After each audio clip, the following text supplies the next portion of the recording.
Baik, kita langsung pergi pada halaman yang ke-24, panduan solat qasar. Ni kita baru nak masuk qasar. Sesudah kefahaman awal berkenaan dengan musafir, mukim, mastautin dah pun kita fahami, barulah boleh kita masuk kepada pelaksanaan solat qasar. Ramai yang dia langsung pergi ambil qasar saja, dia tak mengaji awal-awal tu, maklumat awal yang kita mengaji tadi. Itu yang kadang-kadang berlaku kesalahfahaman ataupun kesilapan dalam perlakuan. Saya baru-baru ni tuan-tuan, bila kita duk bawa kitab ni pergi merata, duk ajar di masjid-masjid, ada seorang haji dia datang jumpa. Dia beritahu, "Ustaz, sungguhkah solat ni kalau yang qasar tu hanya solat yang 4 saja?" "Ya," saya kata. "Saya ni ustaz," dia kata, dia duk ikut dengan seorang lebay ni, dia kata. Lebay ni bagi tahu dia, kita kena buat jamak takhir maghrib dengan isyak. Sebab kalau kita buat jamak takhir, maghrib 2, isyak 2. Kalau buat takdim saja, maghrib 3, isyak 2. Tapi kalau buat takhir, maghrib 2, isyak pun 2. Saya ni, kata dia, 2 tahun dah duk buat jamak takhir. Kalau pi mana-mana pun jamak takhir lah ustaz. Sebab saya syok maghrib 2. Sudah tuan-tuan. Itu punca. Jadi kita duk ingatkan faham dah. Ada lagi yang tak faham. Ni realiti yang kita jumpa dalam masyarakat kita. Ada yang buat qasar sembahyang maghrib 2 rakaat. Tu dia. Maka dengan sebab itulah perlu kita ambil ilmu tu, kita mengaji dengan kita katakan itqan, dengan bersungguh, dengan bertekun, ambil kefahaman yang jazam, yang tak berubah. Orang cakap macam mana pun, dah kami dah mengaji dah macam ni. Ini bila orang cakap sikit je goyah. Tiru, ikut pula kawan tu. Sebab apa? Sebab dia lebay. Duk ikut dia pula. Sampaikan sehinggalah masya-Allah 2 tahun ni saya kena qada balik ke ustaz. Ya, kena qada sebab maghrib 2 rakaat mana sah. Tak sah. Baik, kita tengok pada halaman 24. Solat qasar ialah solat yang dipendekkan daripada 4 rakaat kepada 2 rakaat. Maka solat yang boleh diqasarkannya hanyalah zuhur, asar dan isyak. Solat lain tak boleh. Qasar lawannya tamam. Lawan qasar ialah tamam. Jadi kalau kita sebut qasar maksudnya 2 rakaat. Kalau kita sebut tamam maksudnya 4 rakaat. Ataupun solat yang sempurna, kalau maghrib tamam dia 3 lah. Kalau dengan subuh 2 rakaat pun tamam. Disebabkan memang dia 2 rakaat saja. Baik, dalil, wa idza darabtum fil ardi falaysa 'alaikum junahun an taqsuru minas salah in khiftum an yaftinakumul ladzina kafaru innal kafirina kanu lakum aduwwan mubina. Wa idza darabtum, tuan-tuan tolong garis perkataan darabtum. Darabtum bermaksud perpindahan daripada satu permukaan ke satu permukaan yang lain, satu muka bumi ke satu muka bumi yang lain. Itu maksud darabtum. Maka kalaulah suatu masa nanti ada orang boleh buat bangunan yang tinggi, kita kata jarak 2 marhalah tu 81 km, dengan kecanggihan teknologi dan juga kemenjadian manusia reka satu bangunan tinggi dia 81 km. Tu dia. Kalaulah satu masa nanti ada, apakah orang yang naik di bawah ni sampai ke atas dah 81 km boleh jamak qasar, kata dia. Sebab perjalanan dah lebih 2 marhalah. Ulama mengatakan tak boleh. Sebab apa? Sebab tak berlaku darabtum, tak berlaku perpindahan daripada muka bumi ke muka bumi lain. Dia hanya naik statik aja, satu tempat juga ke atas. Maka itu maksud daripada darabtum. Pentingnya kita faham maksud darabtum tadi itu berlaku pergerakan daripada satu muka bumi ke muka bumi lain. Ya, bukan sekadar naik terus ke atas saja tanpa kita katakan berlaku perpindahan daripada muka bumi ke muka bumi yang lain. Maka Allah mengatakan apabila kamu musafir di muka bumi maka tidaklah berdosa untuk kamu mengqasarkan solat, yakni memendekkan sembahyang daripada 4 jadi 2. Jika kamu takut diserang, garis jika kamu takut. In pada ayat in khiftum, para ulama mengatakan in di situ in li bayanil hal. Ini dalam aspek bahasa lah. In yang didatangkan untuk menjelaskan keadaan. Waktu turunnya ayat ni, Nabi kita dan para sahabat memang ada kerisauan dengan serangan ataupun gangguan orang kafir, tetapi ia bukanlah syarat. Ya, orang yang nak lakukan qasar ni syarat dia mesti ada kebimbangan dengan gangguan orang kafir. Ya, ia bukan syarat. In di situ bukan in syarat, tapi in li bayanil hal kata ulama. Kalau in syarat bermaksud kita hanya boleh qasarkan solat dengan syarat ada rasa takut dengan serangan musuh.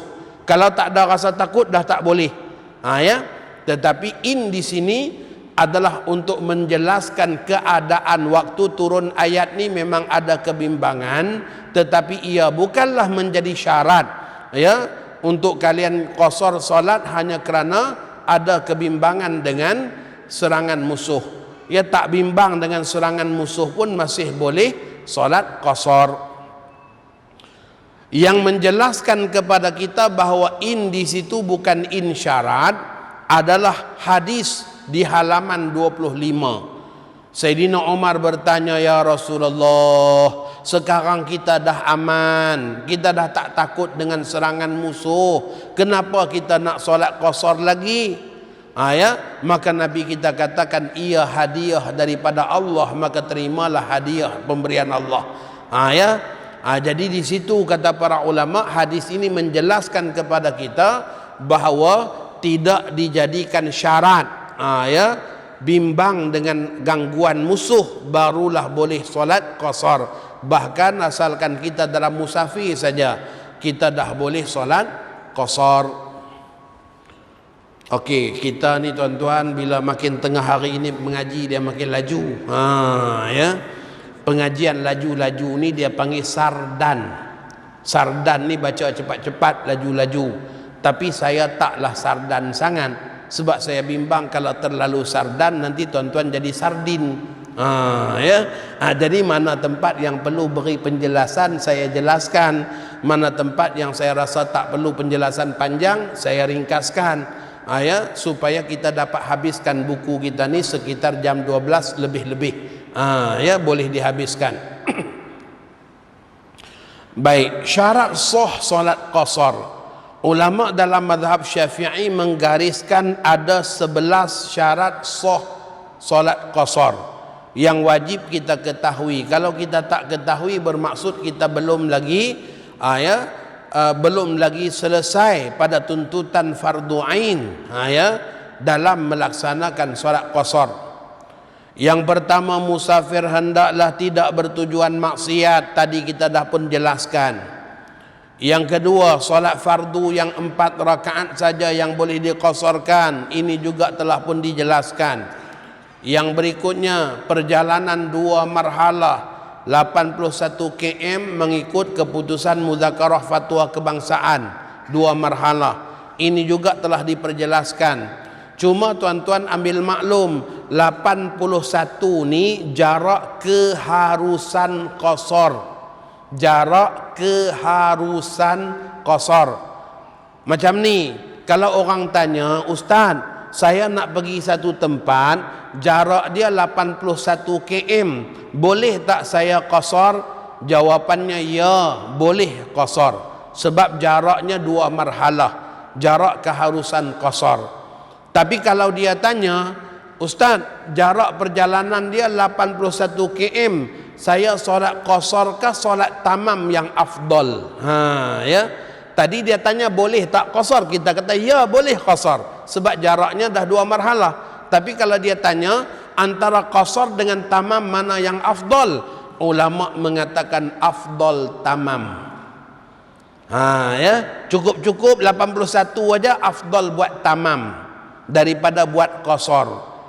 Kalau jarak lebih daripada 81, contohnya tambah lagi 1 marhalah 40.5, ya, bermaksud 120, ya, 121.5. Jarak perjalanan saya ni Ustaz 121, ya, 122 lah kita kata, 122 km. Saya nak melakukan solat qasar afdal ke solat tamam afdal? Maka pada ketika itu ulama mazhab Syafi'i sepakat bila jarak lebih daripada 2 marhalah sampai 3 marhalah, maka melakukan secara qasar lebih afdal. Ya, maka faham elok-elok, jarak 81 tu jarak keharusan. Nak buat qasar boleh, tapi yang afdal tamam. Kalau lebih 81 sampai 120 km lebih, maka pada ketika itu qasar afdal daripada tamam. Sebab nak mengambil hadiah yang Allah beri pada kita. Bila masa orang musafir wajib solat qasar? Ya, wajib solat qasar bagi orang musafir kalau dia solat di akhir waktu, yang mana dengan dia solat qasar masih dalam waktu. Tapi kalau dia solat tamam dah terkeluar waktu, dia dalam musafir, kemudian dia lupa solat asar, dia ingatkan tadi dah jamak, rupanya belum jamak. Ya, kadang-kadang boleh jadi macam tu. Ya, 7:10 minit masuk waktu maghrib, 7:03 minit dia baru teringat dia belum solat asar, maka dia pun bergegas pergi ambil wuduk nak solat asar. Ya, dengan ambil wuduk dan sebagainya, tinggallah hanya berapa minit aja lagi untuk azan maghrib. Kalau dia solat qasar, dia boleh selesai daripada takbiratul ihram sampai salam dalam waktu asar. Selepas dia salam baru azan maghrib. Tapi kalaulah dia solat tamam, dia buat asar 4 rakaat, maka pada ketika itu hanya 2 rakaat dalam asar, 2 rakaat lagi dah masuk maghrib.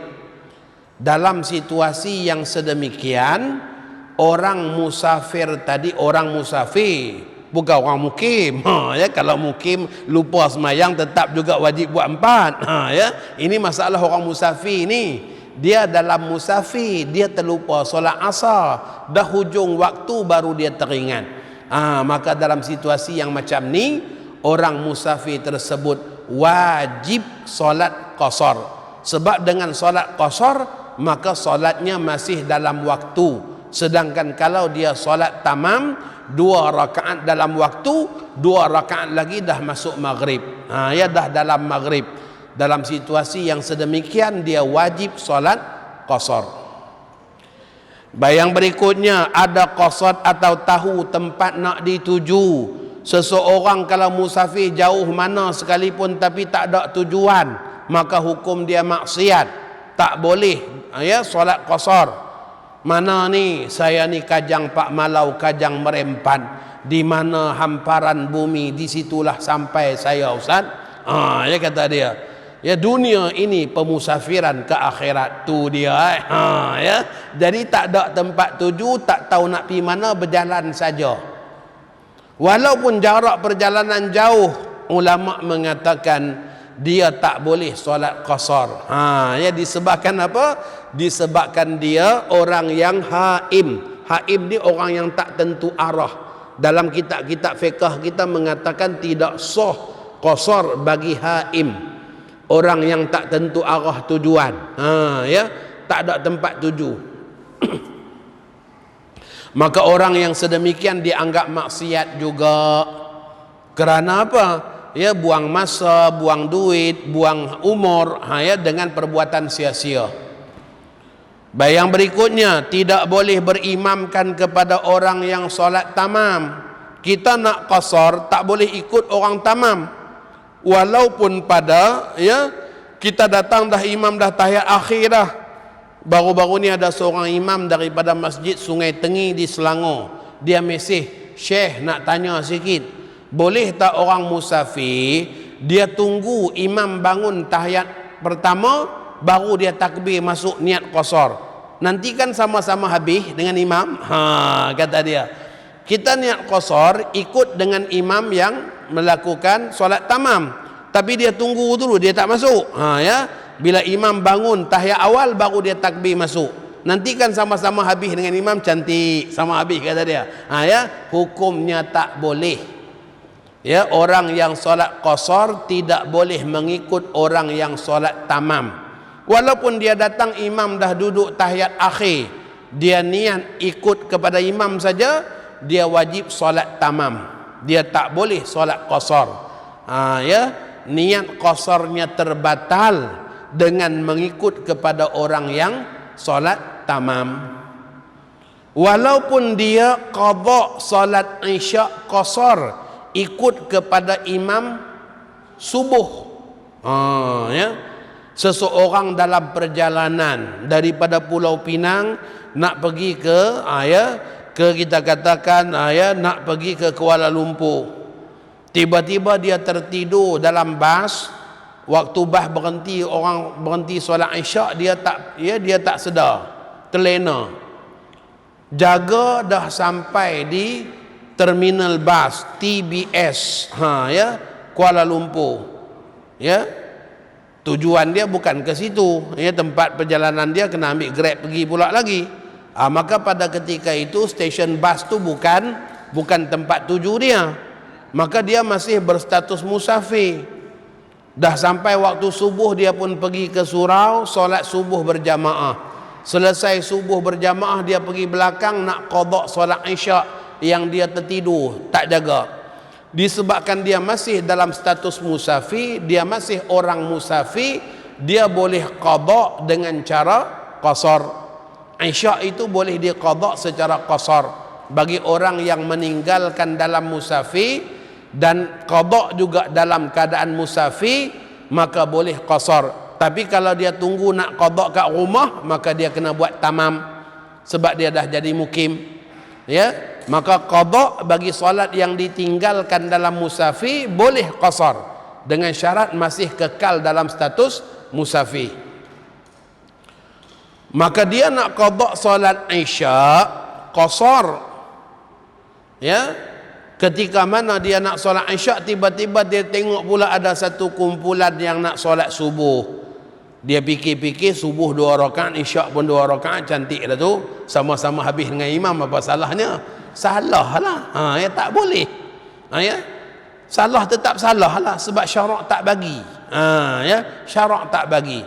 Di dalam Mishkatul Masabih, Imam At-Tabrizi menyebutkan satu riwayat. Begitulah juga di dalam Mughni Mukhtaj, Khatib Syirbini mendatangkan satu riwayat. Begitulah juga di dalam Musnad Imam Ahmad ada satu riwayat daripada Sayyidina Abdullah bin Abbas radhiyallahu taala anhuma. Ditanya kepada Sayyidina Abdullah bin Abbas, kenapa orang musafir kalau dia solat sama-sama kumpulan dia buat qasar, tapi kalau dia solat dengan orang tempatan, dia kena solat tamam? Soalan ni ditanya oleh kumpulan tabi'in kepada Sayyidina Abdullah bin Abbas. Khatib Syirbini ada sebut riwayat ni dalam Mughni Mukhtaj. Maka pada ketika itu jawab Sayyidina Abdullah bin Abbas, demikianlah sunnah. Bermaksud itulah ketetapan daripada ketetapan sunnah, yang mana orang musafir tidak boleh solat qasar ikut kepada orang yang solat tamam. Kalau mereka ikut orang yang solat tamam, mereka kena solat 4 rakaat. Maka sampailah ke peringkat orang yang nak qada isyak ikut kepada imam subuh pun tetap dia kena solat tamam, dia tak boleh solat qasar. Baik, syarat yang keenam, tidak mengikut kepada orang yang diragui apakah dia musafir atau mukim. Ini seringkali berlaku di mana? Di tempat-tempat persinggahan orang musafir. Ya, kita singgah di RNR Sungai Perak. Ya, kita tengok seseorang tengah siap-siap nak solat, kita pun cantik lah ni, boleh tumpang dia solat. Nampak gaya macam orang musafir, rupa-rupanya dia toki jambu Sungai Perak. Ya, maksudnya apa? Dia orang tempatan. Ya, dia bukan orang musafir. Ya, kita niat qasar elok aja ikut dia, ingatkan dia orang musafir, tiba-tiba dia Allahu Akbar bangun rakaat berikutnya, maka pada ketika itu terbatal niat qasar kita, kita wajib buat tamam. Kita wajib bangun, ya, buat tamam juga. Disebabkan apa? Disebabkan kita ikut kepada orang yang salat tamam. Ya. Jadi yang terbatal tu ialah niat qasar, bukan terbatal salat, terbatal niat qasar. Maka salat kita wajib kita buat tamam. Ya. Maka dengan sebab itulah tuan-tuan, di tempat-tempat singgah orang musafir adalah situasi yang dibolehkan berbilang-bilang jamaah. Ya, boleh berbilang-bilang jamaah. Kat depan sana ada 3 orang, belah sini pun ada pula 2 orang. Oh, tepi sana ada 2 beranak pula tengah duk solat. Ya. Oh, belakang sana ada lagi 3 orang duk solat. Ya, berjamaah sampai 3-4 jamaah dalam satu tempat. Ia merupakan situasi yang dibolehkan. Dalam kitab-kitab fiqh kita, tempat yang macam tu namanya masjid tawariq. Masjid tawariq, iaitu masjid tempat persinggahan orang dalam perjalanan. Berbilang-bilang jamaah dalam situasi yang macam tu adalah situasi yang diharuskan, dibolehkan, kerana orang musafir masing-masing tak kenal antara satu sama lain, maka mereka tak boleh mengikut antara satu sama lain. Maka dengan sebab itu mereka berjamaah dengan kumpulan yang masing-masing. Ya, maka dibolehkan. Dengar elok-elok, yang dibolehkan ni berbilang-bilang jamaah, bukan berbilang-bilang solat seorang. Ya, kadang-kadang kita tengok kat surau RNR ni dia bukan berbilang jamaah, berbilang solat seorang. Kawan ni seorang, sini seorang, sana seorang, ujung sana pun seorang juga.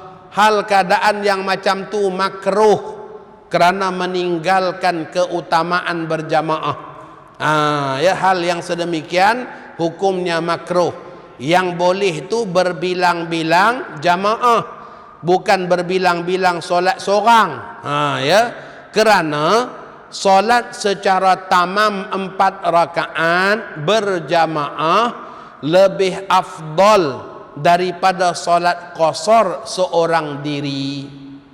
Itu kenyataan yang kita kena ingat. Solat tamam berjamaah lebih afdal daripada solat seorang diri. Ya, qasar, ya, lebih afdal daripada solat qasar seorang diri. Maka kalau kita masuk ke surau-surau RNR, kita tengok dah ada jamaah, tapi kita tak tahu imam tu orang musafir kan orang tempatan, maka pilihan kita ialah solat tamam, ikut saja. Itu lebih afdal daripada kita solat qasar seorang diri. Ya, kerana kemuliaan dan kelebihan solat berjamaah. Maka solat seorang diri dalam hal keadaan ada peluang jamaah, tapi pilih buat seorang diri, hukumnya makruh. Ya, hukumnya makruh kerana meninggalkan keutamaan dan fadilat-fadilat besar yang ada dalam solat berjamaah.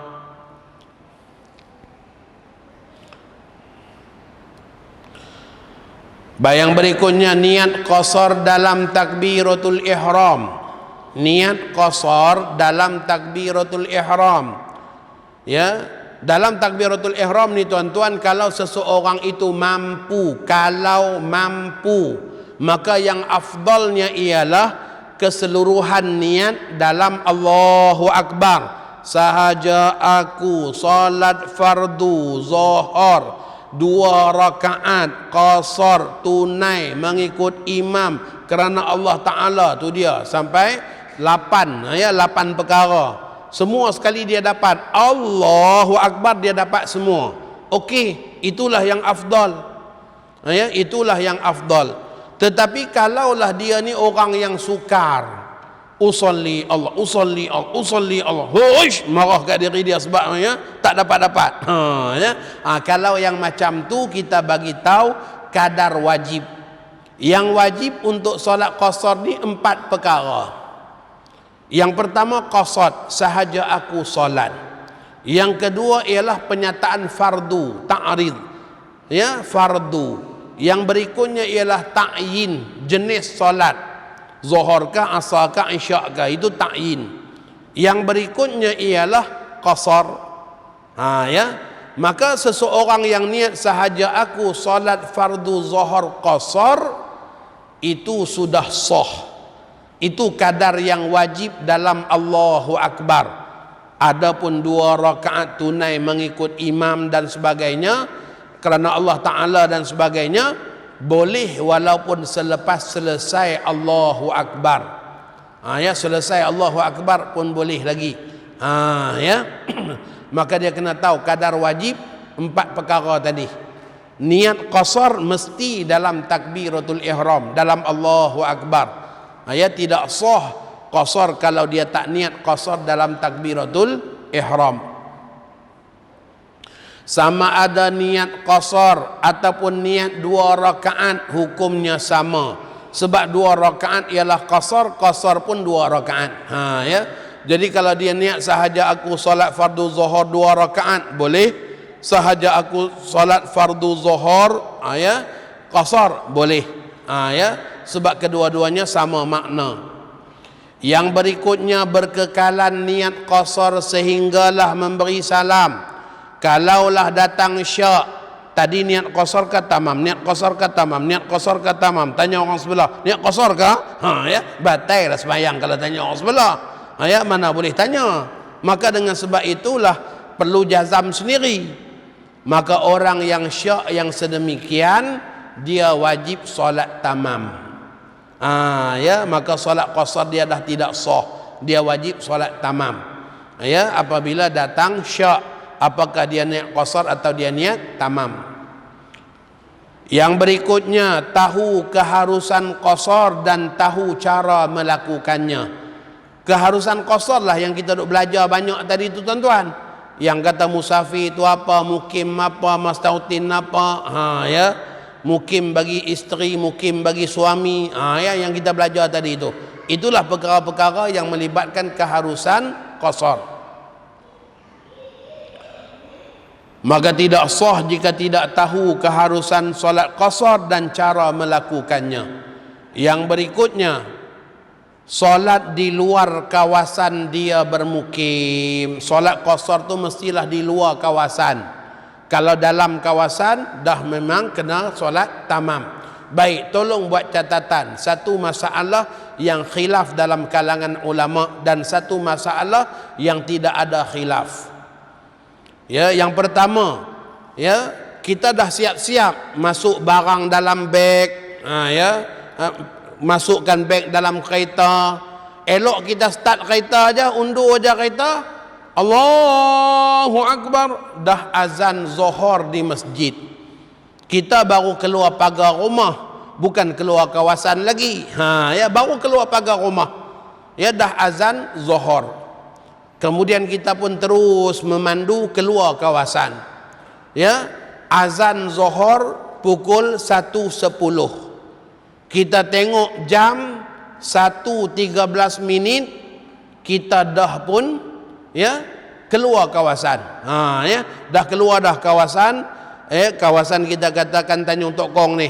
Ya, 1-3 sebab kita ambil masa 3 minit aja. Keluar daripada rumah, terus gerak kenderaan, 3 minit aja dah pun, ya, keluar kawasan. Maka pada ketika itu tidak ada khilaf dalam kalangan ulama mengatakan bahawa solat zuhur itu boleh diqasarkan kerana masuk waktu dan berlalu belum cukup kadar masa untuk solat zuhur 4 rakaat. Yang ni tak ada khilaf. 3 minit untuk kita solat tak cukup. 3 minit ni untuk kita solat zuhur 4 rakaat tak cukup masa 3 minit. Ya, maka dengan sebab itu, ya, kalau dengan hanya sekadar kita katakan kita jadi musafir selepas 3 minit masuk waktu, maka solat tersebut masih boleh diqasarkan. Yang ni tak ada khilaf ulama. Ya, sepakat para ulama mazhab kita mengatakan solat tersebut masih boleh diqasarkan kerana masuk waktu dan kita jadi musafir sebelum cukup masa yang cukup untuk kita solat 4 rakaat zuhur. Baik, itu masalah yang pertama. Masalah yang kedua, ya, zuhur azan 1.10, ya, dia dah masuk kereta, dah siap-siap semua dah, nak bergerak aja azan. Tiba-tiba isteri kata, bang tunggu sekejap, Alung mana ada ni, duduk dalam rumah lagi. La ilaha illallah. Ayah berhenti pula, pergi duduk cari anak dalam rumah pula. Rupa-rupanya kawan sakit perut duduk dalam toilet. Ya, tunggu punya tunggu 1:20 minit baru bergerak. Ya, bermaksud sudah berlalu kadar masa yang cukup untuk solat 4 rakaat, baru dia jadi musafir. Ya, barulah dia jadi orang musafir. Yang ni ada khilaf dalam kalangan para ulama. Ya, Dr. Mustafa Al-Bugha, Dr. Mustafa Al-Khin dalam kitab mereka Fiqh Manhaji, ya, Fiqh Manhaj Asy-Syafi'i, mereka mengatakan bahawa solat zuhur tersebut tidak boleh diqasarkan kerana sudah masuk waktu dan berlalu kadar masa yang cukup untuk solat 4 rakaat. Jadi kalau tuan-tuan dengar ada nanti rakan-rakan guru asatizah kita yang datang mengajar, dia kata dah masuk waktu tak boleh qasar, ya, itu tandanya dia ambil pandangan yang ada dalam kitab Fiqh Manhaji. Itu satu pandangan. Saya sebut tadi, ni masalah khilaf. Namun pandangan mu'tamad mazhab, pandangan yang mu'tamad dalam mazhab kita, yang disebut dalam Fiqh Manhaji itu ialah qaul muqabil mu'tamad, pandangan yang berlawanan dengan pandangan mu'tamad. Pandangan mu'tamad mazhab sebagaimana yang disebutkan oleh Khatib Syirbini dalam Mughni Muhtaj, begitu juga disebutkan oleh Imam Nawawi dalam Majmu', bahawa solat tersebut masih boleh diqasarkan. Ya, solat tersebut masih boleh diqasarkan walaupun, ya, dia bertolak tadi sekadar kita katakan dah berlalu kadar masa yang cukup untuk solat zuhur 4 rakaat baru dia jadi musafir. Ya, pandangan mu'tamad mazhab mengatakan masih boleh, ya, melakukan solat qasar kerana, ya, yang diambil kira ialah waktu melaksanakannya.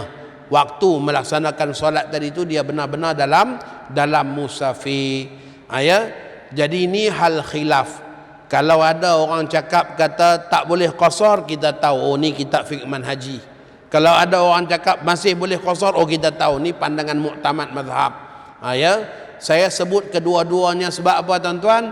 Sebab memang nanti kita akan jumpa dua masalah ni kat mana-mana pun orang duk bercakap. Bolehlah ustaz ni kata boleh. Ya. Tak bolehlah ustaz ni kata tak boleh. Ya. Maka bila kita sebut dua-dua ni kita beramanah dengan ilmu. Ya. Terpulanglah kepada yang mengaji, dia nak pegang yang mana dia dah tahu. Yang ni mu'tamad, yang ni lawan kepada qaul mu'tamad. Ya. Juga merupakan pandangan khilaf yang muktabar di dalam mazhab. Baik, yang berikutnya, kekal dalam musafir sehingga selesai solat qasar. Kalaulah tengah-tengah solat tiba-tiba jadi mukim, maka pada ketika itu terbatallah niat qasar, wajib buat tamam. Seseorang dia nak pergi kursus di Pulau Langkawi, ya, selama 15 hari. Maksudnya sampai je Pulau Langkawi dia langsung jadi mukim sebab niat akan tinggal 15 hari. Maka ketika mana berada di atas feri, dia solat qasar, ya, solat asar qasar di atas feri, ya, yang sedang menuju ke Pulau Langkawi. Bangun rakaat yang kedua saja, tiba-tiba dengar pengumuman, ketibaan ke Pulau Langkawi, selamat datang ke Pulau Legenda. Ya, contohnya, ya, Pulau Masuri, Masya Allah. Maka pada ketika itu dia dah jadi mukim, disebabkan dah sampai di jeti Langkawi. Maka solat asar yang dia qasar tu terbatal niat qasar, dia wajib buat tamam. Disebabkan apa? Disebabkan dia dah jadi mukim sebelum selesai solat. Ya, dia dah jadi mukim sebelum selesai solat. Masalah ni tuan-tuan hanya masalah terpencil saja, hanya pada masalah orang solat di atas kenderaan yang bergerak aja. Kalau kita ni tak jadi, ya, tak jadi. Hanya kita katakan futuristik, andaian para ulama, ya, kalau jadi, ya, maka hukumnya dah sedia ada. Itulah syarat-syarat sah solat qasar. Baik, kita tengok halaman yang ke-28. Solat orang musafir yang ikut kepada orang mukim. Orang musafir bila ikut orang mukim aja kena solat 4 rakaat. Tak boleh solat 2 rakaat qasar.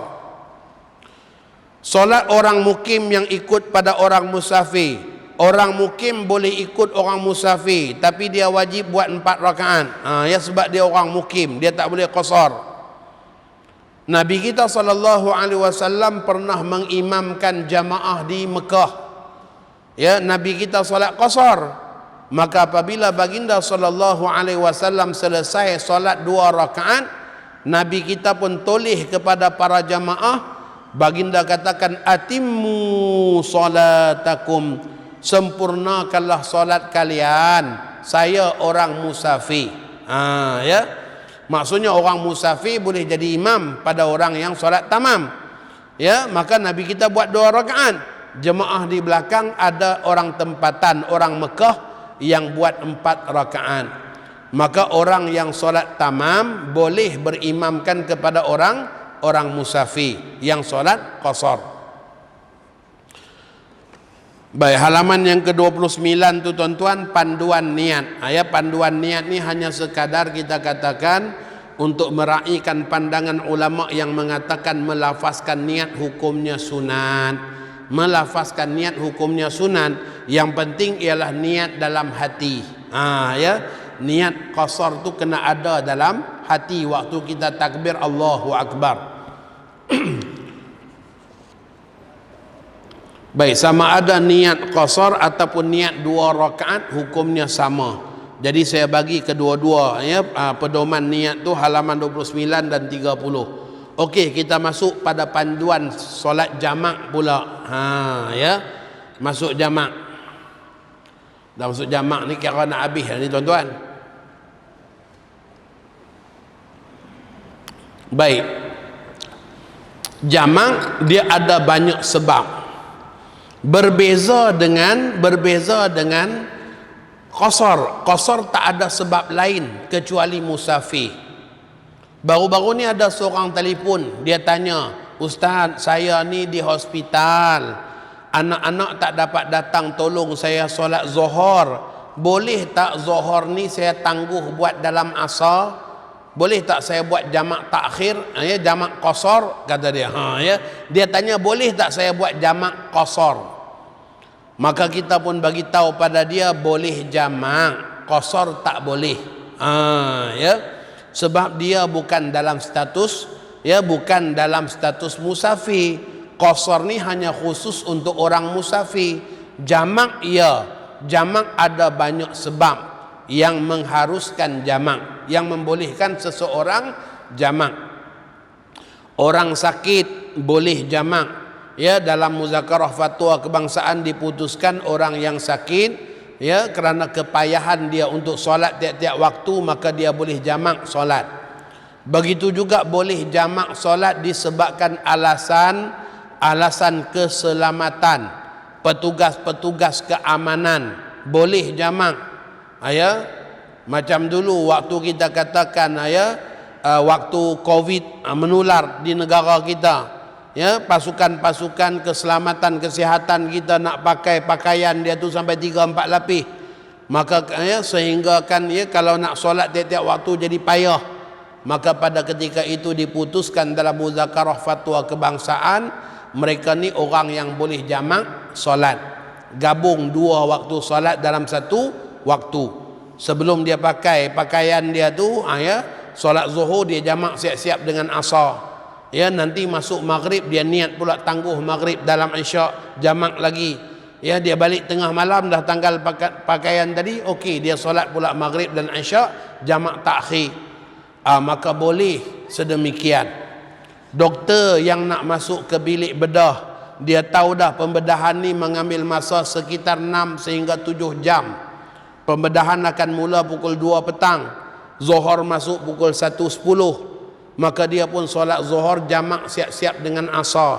Bila dia masuk pembedahan, masuk waktu asar pun dah tak terganggu sebab dia dah jamak. Pembedahan berlanjutan, azan maghrib tak siap lagi, tak apa, dia niat tangguhkan maghrib dalam isyak. Maka jamak boleh tuan-tuan, yang tak boleh qasar, sebab qasar hanyalah khusus untuk musafir. Selain daripada musafir tak boleh. Ada keharusan jamak kerana hujan. Jamak kerana hujan ni untuk jamak takdim saja. Jamak takhir tak boleh. Jamak takdim saja. Jamak takhir tak boleh. Khusus untuk orang yang selalu hadir solat berjamaah, yang kalau hujan bila dia balik dia sukar nak datang lagi, maka pada ketika itu boleh jamak. Syarat dia apa? Mestilah dalam keadaan berjamaah. Kalau tak berjamaah hukumnya tidak sah. Jamak takdim kerana hujan, alasannya supaya kita dapat pahala berjamaah. Maka dengan sebab itu kalau buat seorang-seorang tak boleh. Hujan aja dia jamak, tapi solat seorang-seorang, hukum dia tak boleh. Jamak kerana hujan ni hanya khusus untuk berjamaah sahaja. Jadi jamak ada banyak sebab. Ada pesakit dialisis, dia nak pergi buat rawatan dialisis, kata dia, ustaz masuk buat rawatan pukul 2, tapi kadang-kadang maghrib pun tak habis lagi. Terikat dengan mesin tu, nak solat asar tak boleh, nak maghrib pun payah. Boleh tak jamak? Ya, kita katakan hukumnya boleh.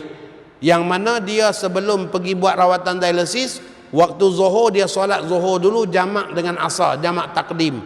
Nanti waktu dalam proses rawatan tu, masuk maghrib pula, dia niat tangguhkan maghrib pula dalam isyak.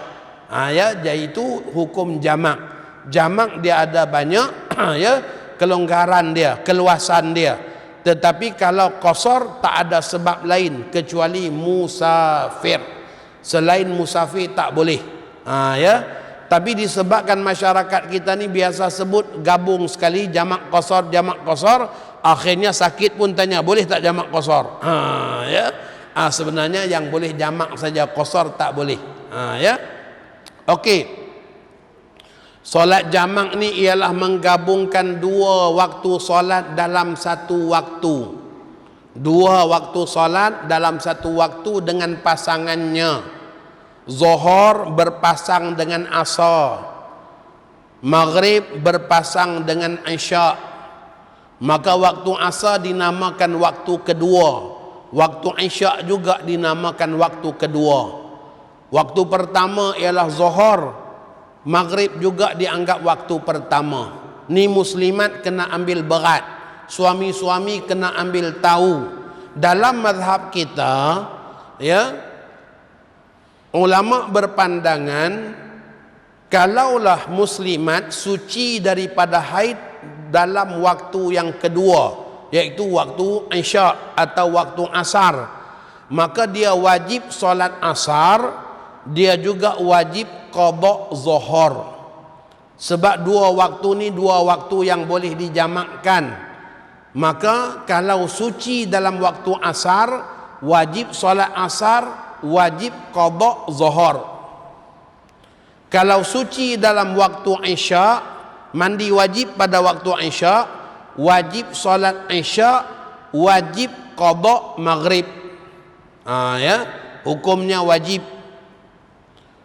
Kalau suci pada waktu subuh, hanya wajib solat subuh saja, tak wajib qada, ya, tak wajib qada zuhur, sebab zuhur bukan pasang bagi subuh. Kalau suci dalam waktu yang pertama, contohnya mandi wajib dalam waktu maghrib atau dalam waktu zuhur, maka yang wajib hanyalah solat maghrib dan zuhur saja. Ya, tak wajib untuk dia qada. Ya, kalau buat maghrib tak wajib dia qada asar, kalau buat zuhur tak wajib dia qada subuh. Ya, kerana subuh dengan zuhur bukan pasang, asar dengan maghrib bukan pasangan. Ya, baik. Itu kena ambil maklum juga hukum. Dua waktu ni boleh digabungkan, zuhur dengan asar, maghrib dengan isyak. Subuh tak boleh gabung dengan mana-mana. Kita duk ingat kita dah faham dah tuan-tuan, selesailah.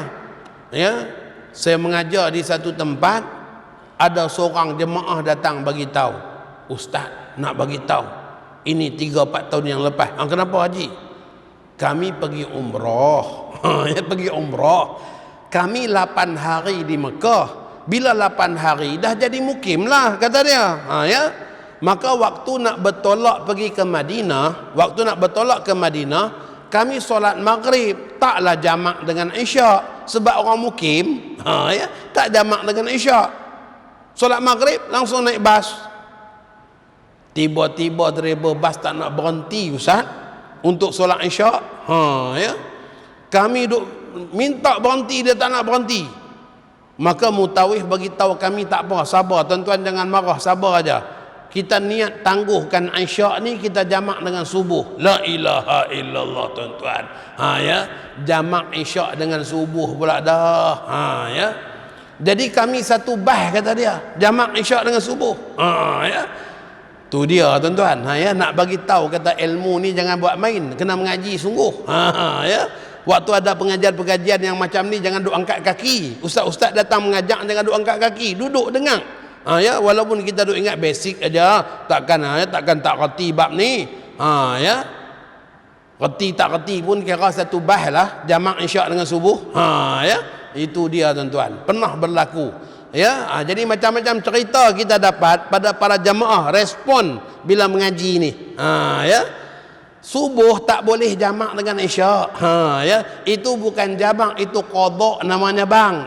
Ya, itu qada. Ya, bukan jamak lagi. Ya, sebab isyak bukan berpasang dengan subuh. Baik. Kalaulah asar buat dalam zuhur, maka nama dia jamak takdim, jamak dahulu. Sebab apa kita dahulukan asar dalam waktu zuhur. Isyak kita buat dalam maghrib, maka nama dia jamak takdim, kerana kita dahulukan buat isyak sebelum masuk waktu isyak. Ya, maka itu nama dia jamak takdim. Kalau kita tangguh zuhur dalam asar, ya, kita dalam perjalanan azan zuhur, kita pun bagi tahu anak-anak, okey, sekarang dah masuk waktu zuhur, niat takhir ya. Ya, niat takhir. Maka masing-masing dalam hati masing-masing niat, ya Allah, aku tangguhkan zuhur dalam asar, aku tangguhkan maghrib dalam isyak. Kena niat tuan-tuan, kena niat. Ya, kena niat di hati kita, niat menangguhkan zuhur dalam asar, ya, niat menangguhkan maghrib dalam isyak. Antara jamak takdim dengan jamak takhir, maka disebabkan kita niat tangguh zuhur dalam asar, tangguh maghrib dalam isyak, maka nama dia jamak tangguh, takhir lah. Ya, Arab kata takhir, takhir itu tangguh lah. Ya.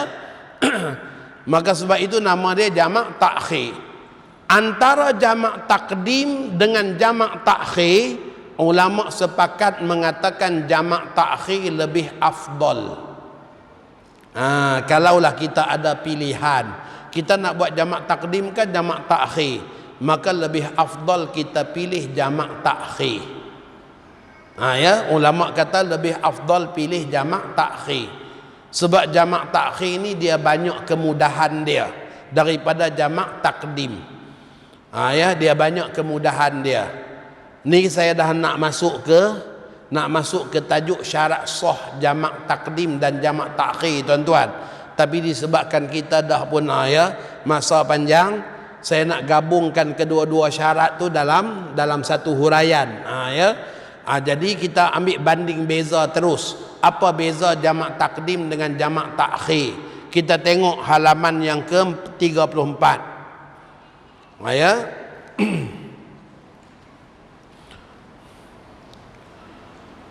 Syarat sah jamak takdim mendahulukan solat yang pertama, iaitu zuhur dan maghrib, dari solat yang kedua, asar dan isyak. Buat catatan, jamak takdim wajib tertib. Jamak takdim wajib tertib. Kena buat zuhur dulu baru boleh buat asar. Kena buat maghrib dulu baru boleh buat isyak. Ini beza jamak takdim dengan jamak takhir. Jamak takhir tertib hukumnya sunat. Jamak takhir tertib hukumnya sunat. Kita buat asar dulu boleh, buat zuhur dulu pun boleh. Itu jamak takhir. Buat isyak dulu pun boleh, buat maghrib dulu pun boleh, untuk jamak takhir. Tetapi jamak takdim tertib hukumnya wajib. Kalau tidak tertib hukumnya tidak sah. Kalau tak tertib maka solat isyak tidak sah, solat asar juga tidak sah kalau tidak tertib. Kalau kita buat asar dulu baru kita buat zuhur, maka asar yang kita buat sia-sia, tidak sah. Yang sah hanya solat zuhur saja. Jadi jamak takdim tertib hukumnya wajib. Jamak takhir tertib hukumnya sunat. Kita masuk masjid, jamak takhir ni, waktu zuhur kita niat aku tangguhkan zuhur dalam asar. Kita singgah satu masjid waktu asar. Tengok ada orang tengah solat asar, maka kita boleh ikut solat asar dulu. Selesai solat asar baru kita pergi buat pula zuhur. Hukumnya boleh. Itu kemudahan jamak takhir, sebab tak wajib tertib. Yang kedua, niat jamak dalam solat yang pertama, garis dalam solat yang pertama. Niat jamak ni berlaku dalam solat, bukan dalam takbiratul ihram. Dalam takbiratul ihram tu yang afdal saja. Tapi sebenarnya sepanjang-panjang solat tu kita boleh niat jamak. Kadang-kadang rasa kasihan tengok pada anak-anak yang baru nak belajar. Tak kira lah anak, orang dewasa pun ada juga kadang-kadang. Dia pergi duk tengok tu, lafaz niat yang ditampal di surau-surau RNR tu kan panjang. Sahaja aku solat fardu zuhur 2 rakaat qasar, dihimpunkan kepadanya asar tunai kerana Allah Ta'ala. Punya panjang. Itu tak kira lagi mengikut imam, tambah lagi. Jadi panjang. Itu yang Allah tak dapat pergi tengok pula, hafal lagi. Allah tak dapat lagi. Sebab apa? Panjang sangat niat. Kalau dia tahu hukum kan mudah. Yang wajib hanya niat qasar saja dalam takbiratul ihram. Nanti dalam rokok ke, dalam i'tidal ke, dalam sujud ke, baru datang niat jamak.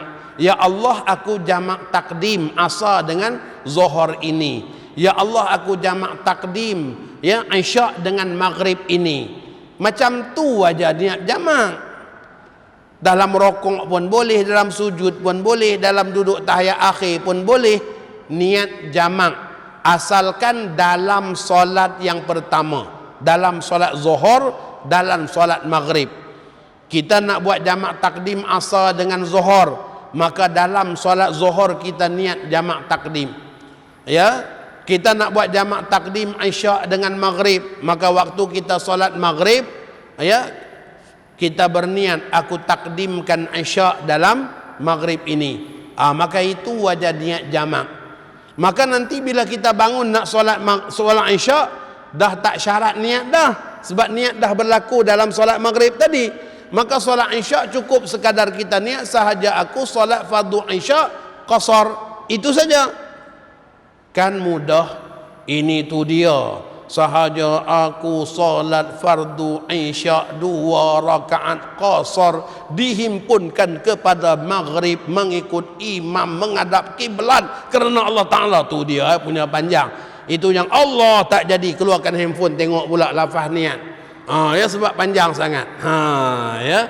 Sedangkan sebenarnya niat dalam takbiratul ihram tu hukum dia sunat. Niat jamak dalam takbiratul ihram hukum dia sunat. Yang wajibnya ialah niat tadi dalam solat zuhur tadi. Ya, dalam mana-mana perbuatan solat zuhur. Kalau jamak takhir macam mana pula? Jamak takhir berniat dalam waktu yang pertama.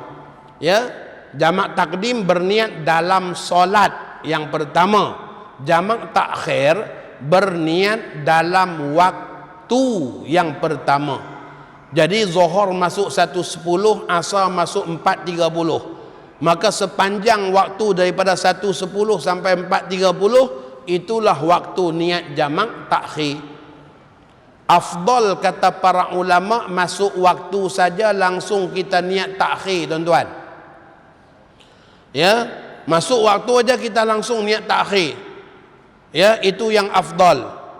Kalau tiba-tiba kita singgah di satu tempat waktu panjang lagi, kita singgah baru pukul 3, nak tunggu asar lambat lagi pukul 5, boleh saja untuk kita buat jamak takdim walaupun tadi kita dah niat jamak takhir. Masih boleh kita solat zuhur kita buat jamak takdim, boleh. Maka dengan sebab itu afdal kita niat takhir dulu. Sebab apa? Sebab kalaulah contohnya kita tiba-tiba tak boleh berhenti solat, dah hujung-hujung waktu baru kita nak niat takhir, maka hukumnya makruh dan boleh jadi juga haram. Oh, dia punya tangguh niat sampai tinggal lagi 3 minit nak masuk asar baru niat jamak. Maka pada ketika itu haram, disebabkan ya melengah-lengahkan niat takhir sampai tak cukup waktu untuk solat. Ya. Maka dengan sebab itu afdal awal waktu masuk aja kita langsung niat takhir. Walaupun mungkin nanti kita singgah awal kita buat jamak takdim, hukumnya boleh. Ya, hukumnya boleh. Yang berikutnya, muwalat. Buat catatan, jamak takdim wajib muwalat. Jamak takdim wajib muwalat. Sebab muwalat ni syarat sah jamak takdim. Kalau tak muwalat hukumnya tidak sah. Muwalat bermaksud berturut-turut. Selesai salam zuhur cepat-cepat bangun buat asar. Selesai salam maghrib cepat-cepat bangun buat isyak. Tak boleh berselang dengan kadar waktu yang cukup untuk 2 rakaat solat. Ya. Biasanya kalau kita masuk masjid, tuan-tuan, kita ada jam digital tu, ya. Jam digital kita akan tunjuk waktu qomat. Kalau kita tengok ada lagi 3 minit qomat, kita semayang 2 rakaat cukup. Kalau kita tengok waktu qomat tinggal lagi 2 minit saja, maka kita nak solat 2 rakaat tak cukup. Bermaksud ya, waktu selang antara salam solat zuhur dengan takbiratul ihram solat asar jangan berselang lebih 3 minit. Kecuali kalau berselang tadi itu dengan sebab yang dibolehkan, kerana nak mengambil yang sunat, macam nak azan, macam nak iqamat, macam nak ulang semula tayamum, maka boleh. Ya, berselang tadi walaupun lebih 3 minit. Sebab apa? Azan, iqamah dan tayamum tadi itu dia tak termasuk dalam dalam detik waktu yang dikira sebagai detik waktu mualat. Maka kita kena ambil maklum, jamak takdim wajib mualat, wajib berturut-turut, tak boleh berselang lama. Kalau berselang lama saja batal jamak. Jamak takhir tak wajib mualat, tak wajib berturut-turut. Sebab tu dia mudah, tuan-tuan. Ya, terutama bagi muslimat ni. Selesai aja zuhur anak menangis, layan anak dulu, bagi makan dulu, pergi main dulu, nanti datang solat asar balik, boleh. Ya, sebab tak syarat mualat dalam jamak takhir. Itu kemudahan jamak takhir. Ya, kita nak ajar anak-anak kita yang baru nak belajar jamak qasar, yang perlu kita beri taklimat selepas salam, kita nak cerita dulu ni nak solat asar pula, macam mana kaedahnya. Maka kalau jamak takdim jadi masalah sebab dia akan ambil masa. Tetapi kalau jamak takhir tak jadi masalah. Disebabkan apa? Disebabkan tak syarat mualat, tak syarat berturut-turut, berselang pun boleh. Ya, selesai aja zuhur kawan kata jom kopi dulu, kopi dulu. Ya, kemudian nanti sambung pula ya asar, boleh. Ya, disebabkan tak syarat mualat. Ini beza jamak takdim dengan jamak takhir. Kadang-kadang ada lagi yang tak tahu, itu yang selepas solat zuhur aja cepat-cepat nak buat asar tu, sedangkan jamak takhir orang nak bercakap pun tak mau dah. Ya, oi tak boleh bercakap. Ya, sedangkan boleh aja bercakap. Ya. Ya, dia tak beza antara takdim dengan takhir. Baik, yang berikutnya,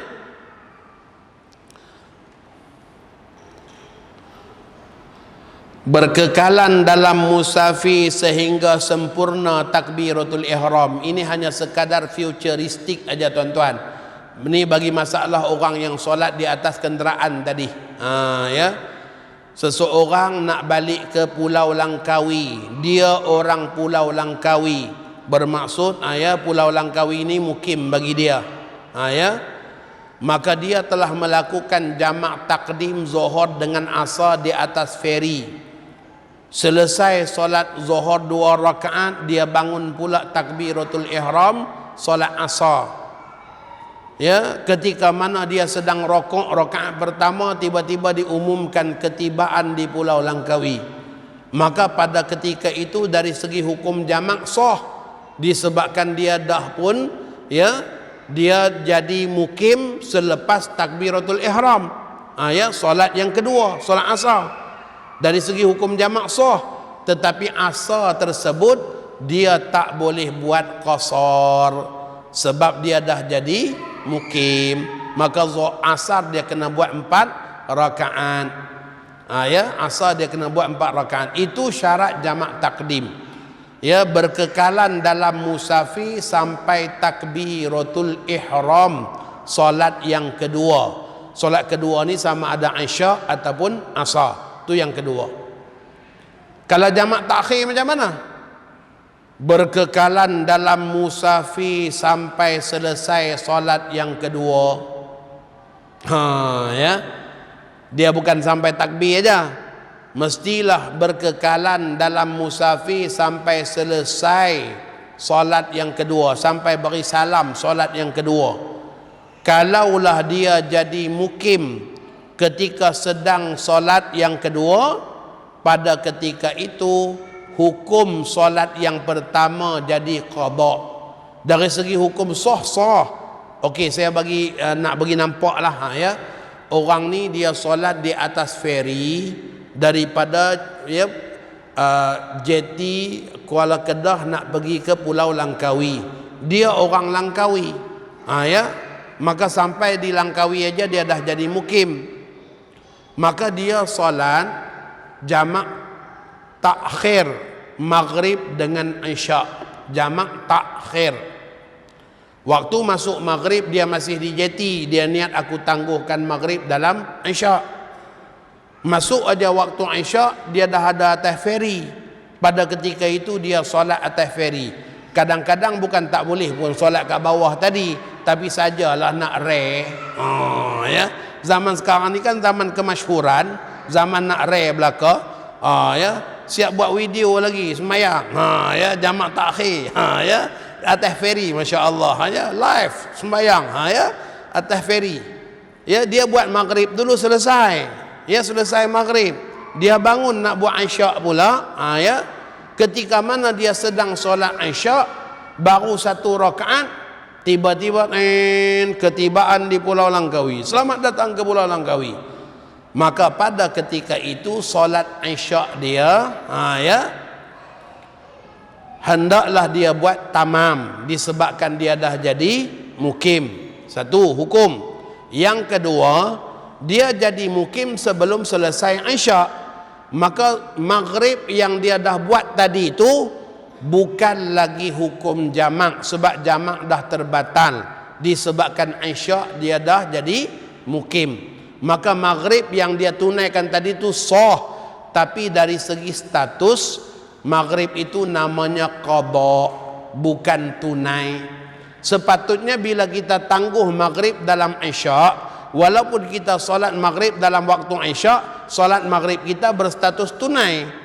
Tetapi disebabkan Isyak kita dah jadi mukim sebelum selesai solat, maka maghrib kita tadi itu berstatus qada.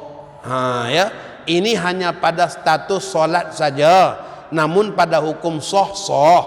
Ya, hanya pada status solat saja, sama ada solat itu tunai atau solat itu qada. Baik tuan-tuan, satu lagi beza jamak takdim dengan jamak takhir ialah solat yang kedua asar atau isyak terikat dengan hukum solat yang pertama.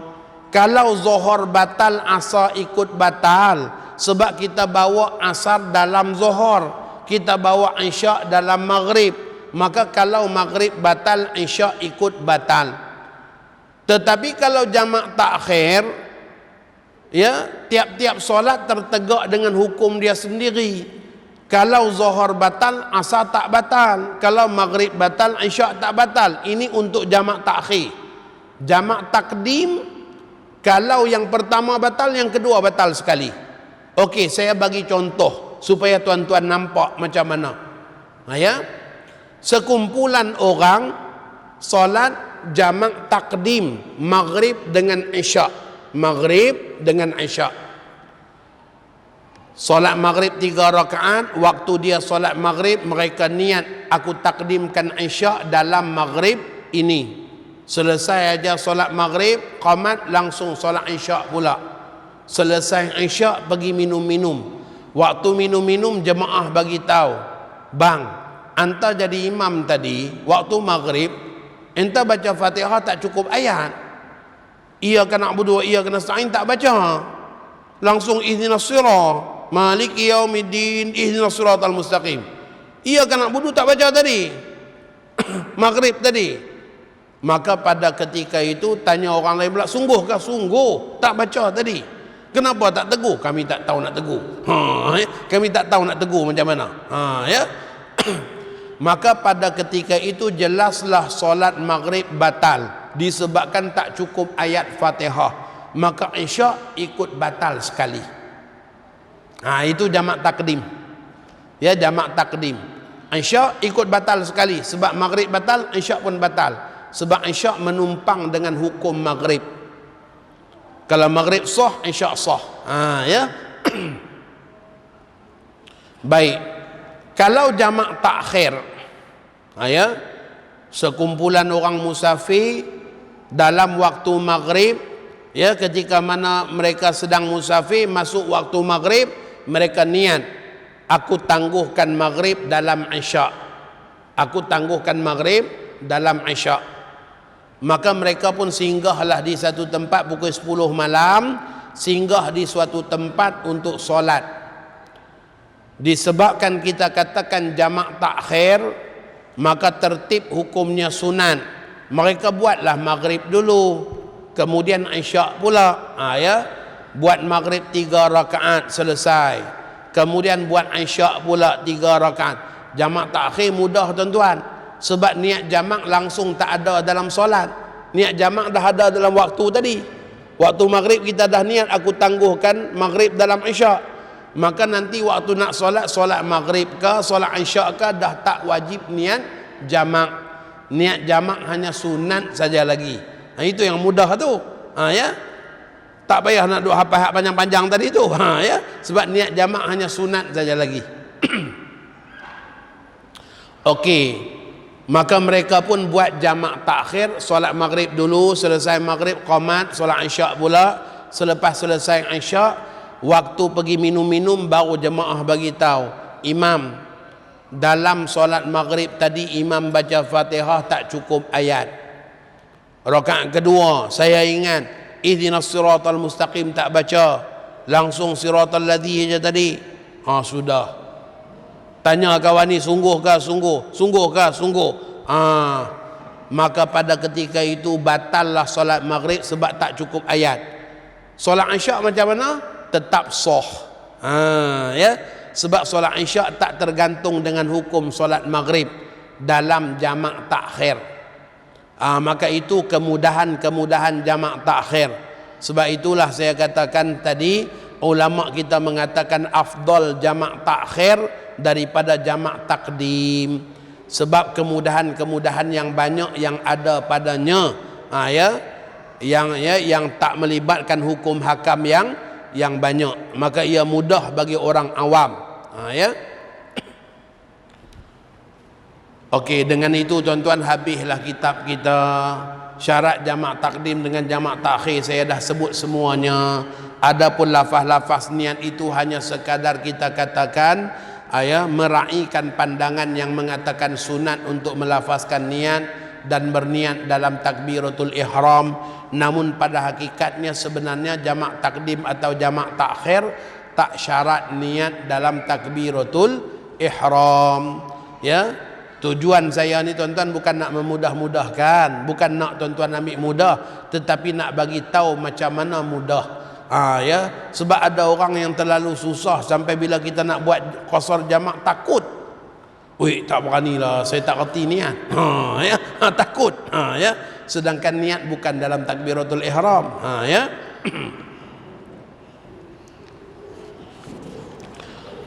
Okey, kita langsung pergi pada halaman yang ke-40. Halaman yang ke-40. Ini merupakan tasawur gambaran pelaksanaan solat jamak dan qasar. Ada setengah orang dia takut, saya singgah ustaz sembahyang zuhur dengan imam tempatan, saya buat 4 rakaat, nanti asar saya kena buat 4 juga ke? Dia takut sebab dia duk ingat terikat ni, sebab tadi dah buat dengan imam 4, asar pun dia kena buat 4 juga. Maka inilah gambaran sebenarnya yang boleh dalam kita melakukan solat jamak dan qasar. Boleh zuhur kita buat 2 rakaat, asar 2 rakaat, boleh. Boleh zuhur 2 rakaat, asar kita buat 4 rakaat, boleh. Boleh zuhur buat 4 rakaat, asar kita buat 4 rakaat, 4 pun boleh. Zuhur buat 4, asar buat 2, boleh. Tak jadi masalah, tak terikat dalam masalah jumlah rakaat ni. Maghrib kita buat 3 rakaat, isyak buat 4 rakaat, boleh. Maghrib 3 rakaat, isyak buat 2 rakaat aja, boleh. Jumaat 2 rakaat, asar 2 rakaat. Jumaat 2 rakaat, asar 4 rakaat, boleh. Itu semua gambaran-gambaran yang boleh dalam pelaksanaan solat jamak dan qasar. Adapun kenyataan yang mengatakan dan solat Jumaat itu tidak boleh dijamakkan dengan asar. Ada orang kita keliru. Bila kita kata jomlah kita buat jamak, mana boleh Jumaat, mana boleh jamak dengan asar. Tak boleh jamak dengan asar, itu jamak takhir. Yang tak boleh tu kalau kita niat tangguh Jumaat dalam asar, tu yang tak boleh. Sebab syarat sah sembahyang Jumaat mestilah dibuat dalam waktu zuhur. Sekumpulan daripada Tanjung Tok Kong buat rombongan pergi Padang Besar. Hari Jumaat. Bas kata ni kita tak berhenti sembahyang Jumaat. Jumaat ni kita tangguh asar nanti di Padang Besar. Sampai Padang Besar tuan-tuan piduk naik mimbar, ittaqullah sembahyang Jumaat. Mana boleh. Kena tangkap ajaran sesat lagi. Tak boleh. Sebab Jumaat tak boleh ditangguhkan dalam asar. Syarat sah solat Jumaat mesti buat dalam zuhur. Maka maksud tak boleh jamak Jumaat dengan asar ialah jamak takhir. Kalau jamak takdim hukumnya boleh. Kita dalam musafir, kita singgah solat Jumaat, kita ikut dengan imam tempatan solat Jumaat. Dalam solat Jumaat tu kita niat jamak takdim. Ya, niat takdimkan asar dalam Jumaat tersebut. Selesai imam beri salam, kita pun bangun solat asar. Asar tersebut nak buat 2 rakaat pun boleh, qasar, nak buat tamam 4 rakaat pun hukumnya boleh. Ya. Wallahu alam. Demikianlah lebih kurangnya tuan-tuan dapat kita daurahkan. Saya rasa buku ni pun sangat-sangat mudah untuk dipahami. Ya, contoh-contohnya pun kita bagi jelas. Ya. Dan kalau ada lebih lagi dalam beg tu tuan-tuan boleh je ambil, sebab kita tak ada jual di mana-mana tempat. Kita bawa tempat-tempat yang macam ni aja. Ya, mungkin ada nak bagi anak-anak ke, nak bagi kawan-kawan ke apa ke, ambil saja. Saya bawa 60 buah ajalah. Ya. Ya, sebab benda free ni tuan-tuan bawa banyak mana pun habis. Ya. Jadi saya kena limitkan juga, sebab apa, nak kira modal kita juga. Ya. Jadi sebagaimana yang saya sebutkan tadi, kalau tuan-tuan nak ikut menyumbang, boleh saja, sama ada tuan-tuan scan QR code yang ada pada kulit buku ataupun masukkan sumbangan tuan-tuan dalam beg tersebut. Ya. Jadi saya sampai situ saja. Ya. Masa kita ada lebih kurang 20 minit lagi tuan-tuan. Kalau ada yang nak tanya soalan, masih ada yang tak jelas dan sebagainya, boleh.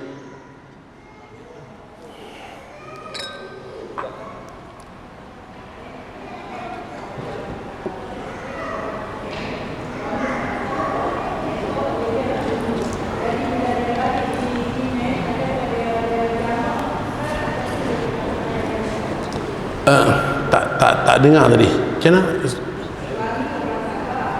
Ya,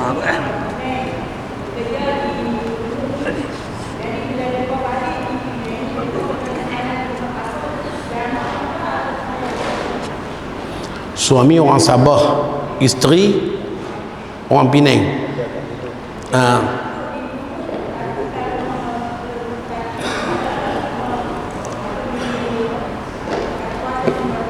Okey.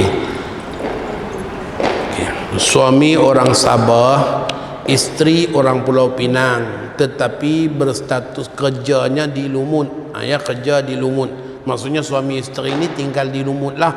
Ya, suami isteri tinggal di Lumut. Jadi macam mana kalau saat balik rumah mertua di rumah isteri di Pulau Pinang, boleh tak mereka jamak? Soalan ni tuan-tuan, ia berdasarkan kepada niat mastautin. Ya, kalaulah masih lagi isteri tadi belum berpindah watan, isteri masih lagi kekal, contohnya pencin nak balik rumah orang tua dia, maka rumah orang tua isteri itu masih lagi watan asli bagi isteri. Sebagaimana kita maklumkan, mukim bagi isteri adalah mukim bagi suami, watan bagi isteri juga watan bagi suami. Maka pada ketika itu tak boleh jamak qasar di rumah mertua, ya, di rumah isteri dia, disebabkan hal yang sedemikian. Tetapi kalaulah isteri tadi dia kata dia ikut suami, dia ikut dengan kita katakan mastautin suami, dia juga tak akan lagi balik ke Pulau Pinang dengan erti kata untuk menjadi mukim, menjadi mastautin di sini, maka dia dah berpindah watan. Maka bila dia berpindah watan, sama aja status suami isteri tadi. Bila datang ke Pulau Pinang, ziarah keluarga di Pulau Pinang ni, kedua-duanya boleh jamak qasar, disebabkan mereka dah pun berpindah watan. Boleh tak boleh tu atas niat watan. Ya, atas niat watan. Tuan-tuan jangan duk pening kepala. Ya, kat mana kita ada niat mastautin kat situ dulu. Hujung-hujung nanti tiba-tiba nak balik kampung, baliklah. Bukan ya, yang solat lepas-lepas tu semua tak sah. Ya, sah juga. Ya. Jadi kat mana kita berada, niat watan dulu di tempat tersebut. Ya. Ada setengah orang tak niat watan. Ya, dah 20 tahun dah. Ya. Pencin nanti nak balik Ipoh. Elok dah pencin, balik Ipoh duduk seminggu je tuan-tuan, patah balik. Ya. Punyalah duk simpan tak niat watan, tak niat tak niat mastautin, ya, sebab pencin nak balik Ipoh, tiba-tiba balik Ipoh seminggu aja tak boleh duduk lah ustaz, tak biasa. Ya, saya biasa pagi-pagi nasi kandang, mana nak ada sini, kata dia. Ya, kena balik Penang juga kalau macam ni. Maka pada ketika itu tuan-tuan, ya, kalau dari dulu-dulu dia niat mastautin kan senang. Ya, sesekali dia balik Ipoh pun dia boleh jamak qasar. Ya, ini sebab dia tak niat mastautin, maka pada ketika itu dia balik Ipoh aja dia kena solat tamam, disebabkan ya Ipoh masih lagi watan asli dia. Maka begitulah juga bagi pasangan tadi, kalau mereka dah niat watan di suatu tempat, maka Penang ni dah jadi tempat asing bagi mereka. Mereka saat datang mereka boleh jamak qasar. Wallahu a'lam.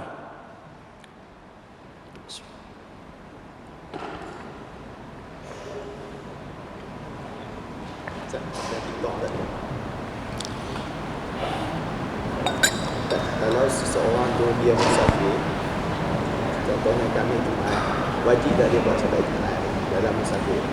Baik, kita ambil maklum bahawa ini soalan daripada sahabat kita di TikTok. Zaman sekarang ni tuan-tuan tak tahu macam-macam, ya, IG lah, Instagram lah, apalah, TikTok lah, ni sekarang ni soalan di TikTok. Kalaulah seseorang itu dia bermusafir pada hari Khamis, apakah dia wajib solat Jumaat? Solat Jumaat tidak wajib bagi dia. Ya, kewajipan bagi dia hanya solat Zuhur saja. Bukan tak wajib Jumaat, Zuhur pun tak buat. Ya tak. Ya, kewajipan bagi dia solat Zuhur saja. Itu keluasan yang diberi syarak kepada mereka yang dalam status musafir. Orang yang dalam status musafir tak wajib Jumaat, tapi kalau dia buat solat Jumaat hukumnya sah. Sama macam orang perempuan tak wajib Jumaat, tapi kalau orang perempuan ikut solat Jumaat hukumnya sah, tak perlu ulang solat Zuhur. Maka demikianlah juga bagi orang musafir, dia tak berkewajipan untuk solat Jumaat bila dia bermusafir pada hari Khamis. Jumaat dalam status musafir dah, Khamis pun dah musafir, maka Jumaat tak wajib bagi dia. Tetapi kalau dia solat sah, ya, dan boleh. Baik, kalau yang dihukumkan wajib Jumaat ialah orang yang bermusafir. Ini bagi mazhab Syafi'i. Mazhab Hanafi, mazhab Maliki dan Hambali tidak. Mazhab Syafi'i saja. Mazhab Syafi'i kalau bermusafir hari Jumaat selepas masuk waktu subuh baru dia bertolak. Dia nak pergi ke Ipoh, bertolak daripada Penang pukul 8 pagi. Ya, contohnya dah masuk subuh, 8 pagi baru bertolak. Pukul 10 dah sampai Ipoh, maka wajib dia solat Jumaat di Ipoh. Kalau dia tak solat Jumaat, hukumnya musafirnya musafir yang maksiat, yang tak dapat kelonggaran untuk jamak qasar solat.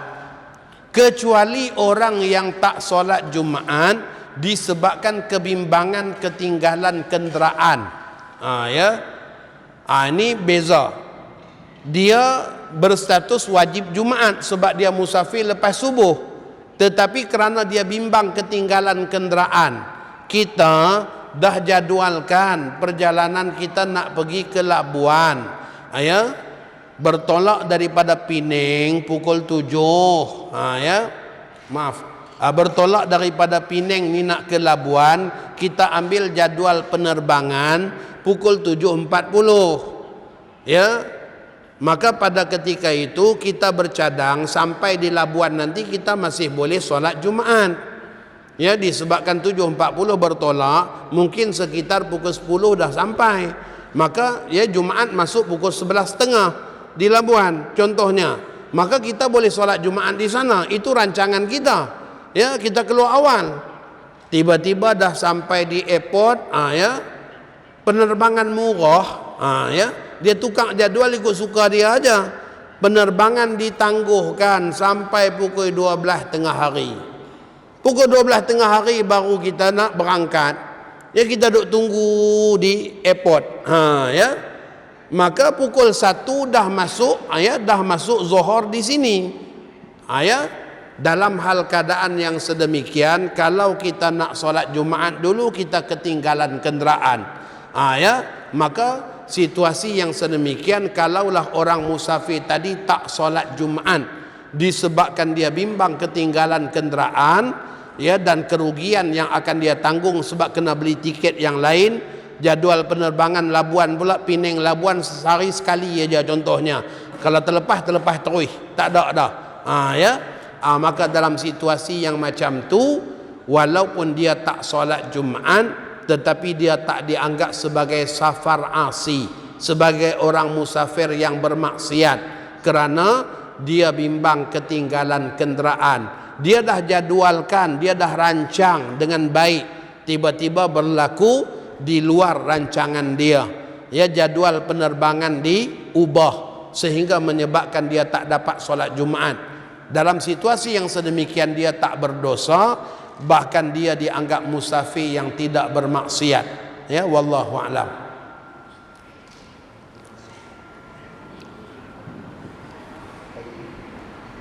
Orang hak kerja buat survey ni, dia pergi survey sana, survey sini, rata lah kan. Dia pergi sana sini sampai cukup 2 mahadah tu, boleh tak dia jamak kan? Sebab kerja dia survey. Baik.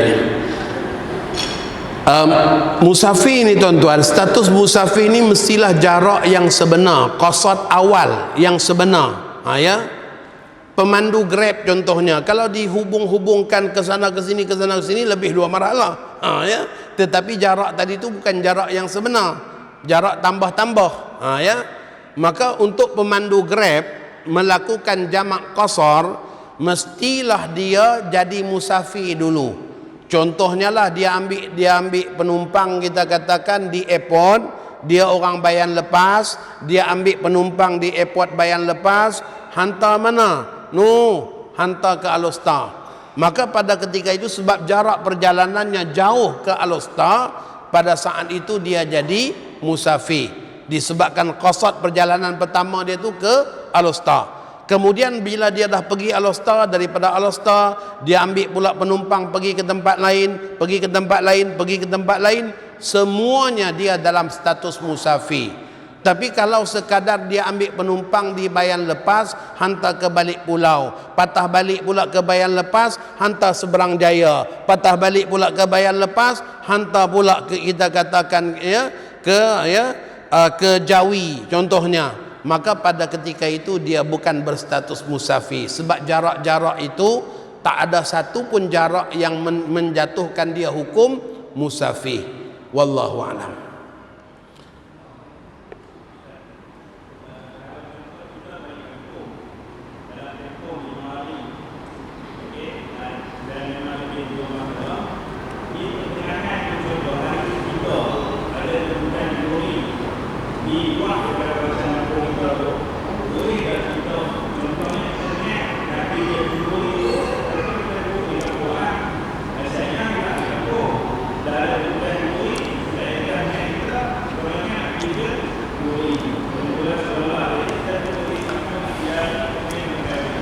Baik, status musafir seseorang selama mana dia dalam hal keadaan tak lebih daripada 3 hari 3 malam, tak termasuk hari masuk hari keluar, selama mana tak lebih, maka dia kekal sebagai musafir, dia tak batal musafir. Dia ke kampungnya, maka 3 hari dia keluar pergi ke Nuri, kemudian baru dia patah balik, bermaksud musafir dia tak batal, disebabkan dia belum putus safar dan dia dah keluar ke tempat lain. Sama kita bagi contoh macam jemaah tabligh tuan-tuan, 3 hari jemaah tabligh datang daripada Australia kan, masya-Allah, 3 hari di Tanjung Tok Kong, dah cukup 3 hari pergi pula Feringgi 3 hari. Tanjung Tok Kong dengan Feringgi bukan jauh mana pun, tapi disebabkan dia belum putus musafir, maka dia di Feringgi pun dia masih jamak qasar, disebabkan dia belum putus musafir. Duduk 3 hari di Feringgi, pergi pula balik pulau pun sama juga, duduk 3 hari aja, masih jamak qasar. Daripada balik pulau pergi pula ke Sungai Ara, 3 hari pula masjid Sungai Ara. Daripada Sungai Ara pergi pula Kampung Perlih, 3 hari pula kat Kampung Perlih, dekat-dekat je tu ya. Daripada Kampung Perlih pergi pula Bayan Baru, 3 hari lagi. Daripada Bayan Baru pergi pula Bayan Lepas, 3 hari lagi. Daripada Bayan Lepas datang pula Kampung Dodoi, 3 hari pula contohnya. Maka pada ketika itu sentiasa dia dalam musafir, sebab belum tamat musafir. Daripada Kampung Dodoi, sedap makan dodoi, duduk 5 hari, batal musafir kat situ. Contohnya lah. Jadi selama mana tidak batal musafir, dia keluar daripada kawasan kemudian dia masuk balik, maka dikira masih musafir ya yang berkekalan. Wallahu a'lam. Ya.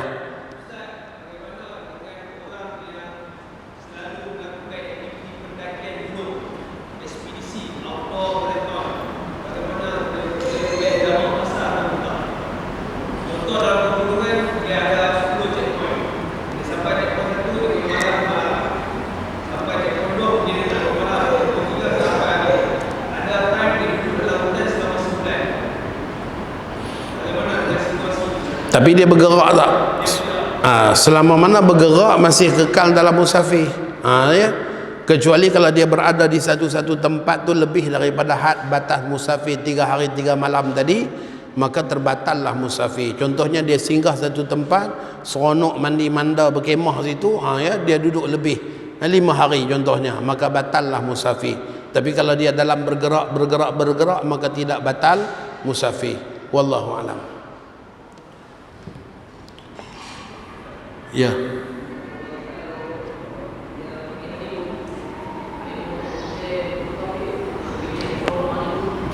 Okey.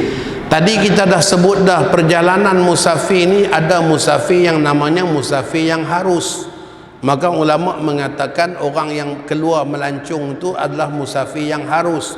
Apatah lagi zaman kita ni pula tuan-tuan, ya, kajian-kajian yang dibuat oleh pakar-pakar ya, psikiatris dan sebagainya mendapati ya, manusia ni dia perlu kepada waktu yang dia ada rehat. Ya. Sebab dia dengan kesibukannya, masya-Allah, data negara Jepun yang kaya raya tu tuan-tuan, kaya bukan menjamin keamanan dan ketenteraman. Satu hari data bunuh diri di sana lebih 90 orang. Sehari lebih 90 orang bunuh diri. Ya. Bermaksud manusia ni dia perlu kepada pedoman, dia perlu kepada, kita katakan, satu ketenangan. Salah satu daripada jalan manusia ni dia ada rehat, ya, dia mengasingkan diri dia daripada kesibukan kebiasaan dia. Maka dengan sebab itulah ulama mengatakan perjalanan untuk melancung sebagai, kita katakan, jalan untuk dia mencari ketenangan, ya, hilangkan diri dia sekejap daripada kesibukan. Bahasa orang sekarang ni dia panggil me time.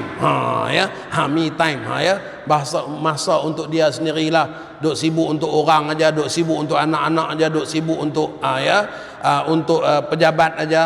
Masa untuk sendiri tak ada, maka dia mengasingkan diri sekejap untuk dia pergi melancung dan sebagainya. Maka Dr. Yusuf Qardawi mengatakan hukum dia harus. Hukum dia harus. Maka bila melancung itu hukumnya harus, maka musafirnya juga adalah musafir yang harus. Maka ia adalah musafir yang dibolehkan. Walaupun kita katakan, Allah takkan nak pergi syok-syok je Ustaz, tetap juga musafir. Nabi kita katakan musafir itu sebahagian daripada azab dan kepayahan. Itu alasan sebab musabab dibolehkan. Memang kita rasa macam mudah aja sekarang ni, banyak tempat singgah semayang Ustaz, bukannya payah pun, kenapa kita nak jamak qasar lagi? Ya, tetapi ada setengah orang susah. Sebabnya terikat dengan jadual penerbangan, terikat dengan, kita katakan, jadual kenderaan, terikat juga dengan kumpulan, ya, terasing di tempat orang, nak cari tempat makan payah, nak cari tempat solat susah. Maka itu semua adalah sebab musabab yang kita nampak, ya, bahawa syariat Islam ni dia luas sehingga dia beri kemudahan, ya, sehingga tidak ada alasan untuk orang Islam di mana dia berada dia wajib solat. Ya, tak boleh nak solat dalam tiap-tiap waktu, dia boleh himpun jamak. Itu kemudahan. Ya, rasa berat dengan 4 rakaat, ya, disebabkan bimbang ketinggalan kenderaan, ringkaskan jadi 2. Masya-Allah. Ya, maka itu aspek-aspek, ya, keringanan yang diberikan. Wallahu a'lam. Jadi terima kasih pada pihak masjid yang menganjurkan pengajian kita pada hari ini. Terima kasih juga pada tuan-tuan yang ikut dalam pengajian ini. Mudah-mudahan Allah Subhanahu wa taala beri keberkatan pada kita, keluasan kepahaman pada kita. Secara kesimpulannya mudah aja tuan-tuan. Hadis Nabi kata apa? Man yuridillahu bihi khairan yufaqihu fid din. Siapa yang Allah nakkan kebaikan pada dia, maka Allah beri dia faham agama. Maka bila dia faham hukum hakam agama, jadi mudah bagi dia. Macam kita terangkan tadi, sesudah kita tahu, oh rupa-rupanya niat jamak tak payah panjang-panjang macam tu, kan dah mudah sebab kita tahu hukum. Ya, sebab kita tahu hukum yang selama ni mungkin kita ya duk kena mengapai 3-4 kali tak dapat lagi. Ya, lafaz niat yang panjang tu. Ya, tapi bila kita tahu hukum, oh mudah rupanya.